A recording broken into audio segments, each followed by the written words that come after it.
La jeune fille et son frère se sont réincarnés ensemble. Ils sont revenus au jour de leur adoption à l'orphelinat. C'était aussi le jour de leur mort dans leur vie antérieure. Ils s'étaient promis de rester ensemble dans leur prochaine vie. Elle pensait que son frère la choisirait à nouveau. Mais il a lâché sa main. Il a choisi la femme à côté d'eux, jusqu'au moment où il a dit qu'elle avait volé le bonheur de cette femme. La jeune fille a alors compris que le premier amour de son frère était cette femme.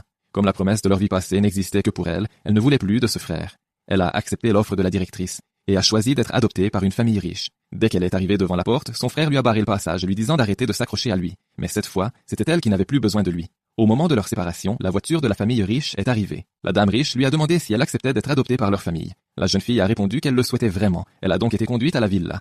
Mais en entrant, elle a croisé le jeune maître de maison. Dans sa vie antérieure, cet homme avait été défiguré par des voleurs. Son visage était couvert de cicatrices, et tout le monde l'évitait. Elle a voulu le saluer, mais il est parti sans la regarder. La dame riche y était déjà habituée. Elle a ensuite organisé des cours d'écriture, de danse et de tir à l'arc pour la jeune fille. Pendant ce temps, la femme de chambre lui appliquait une pommade. Le chat de la maison a soudainement sauté sur elle. Le frère, apprenant que la jeune fille avait été adoptée par une famille riche, a dit qu'elle n'avait plus besoin de tout cela.